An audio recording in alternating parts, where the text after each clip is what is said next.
the Dodge Daytona was built for high speed. We're going to give you a little example of how that high speed feels today. Now, this vehicle, for the year model it was very luxurious.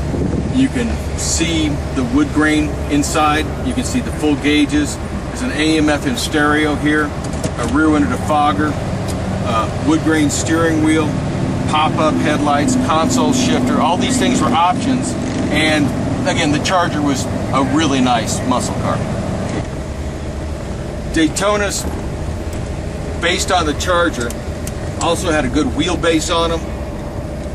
They had a good wide track, the difference between the wheels. The wheelbase is the length of the vehicle, the wheelbase. The wood track is the width between the wheels. Very stable at high speed. And really, I mean, compared to the cars of the day and even cars today, it was a luxurious ride. Now, the 426 Hemi was rated at 425 horsepower. Real horsepower out of a stock vehicle was really approaching more like 500. The engines, just like the car, were only produced for the public so they could race them. Same rules apply. If you're going to run the car, you've got to sell it to the public. If you're going to run the engine, you've got to sell it to the public. So the Hemi engine, this Hemi engine, started life in 1964.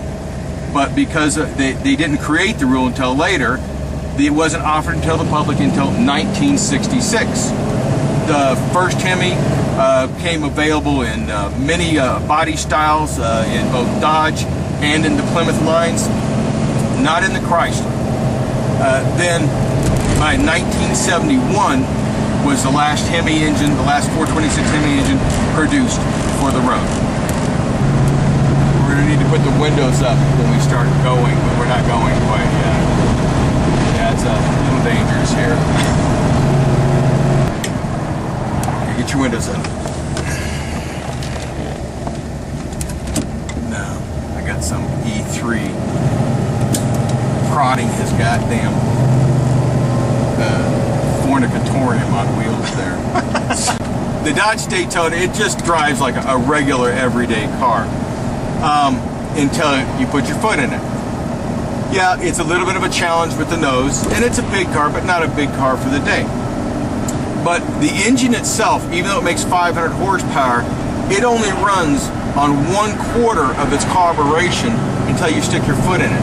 So, you know, the engine just driving down the road like this might produce 80 or 90 horsepower just to power the car.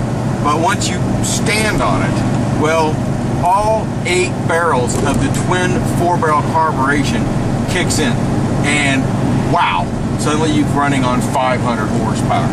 So it's an exciting feeling. I mean, I can't give you the feeling, but I can sure give you the noise. So you're going to experience that in just a moment.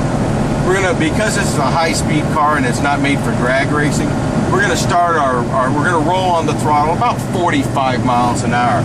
Where we shut off is going to kind of depend on traffic, all right? I hope I don't get a ticket for this or arrested. Are you ready? I'm going. All right, windows up, and here's 35, and here's 45. We're going to pull it down a gear and nail it. Hear the noise? And then 70. 95, 100, 110 miles an hour. All you folks at home can time that and figure out how long it took us to go from 45 to 110 miles an hour. But that's our Hemi Thrash. That's right, $400,000 car run to its max. Only I'm crazy enough to do that.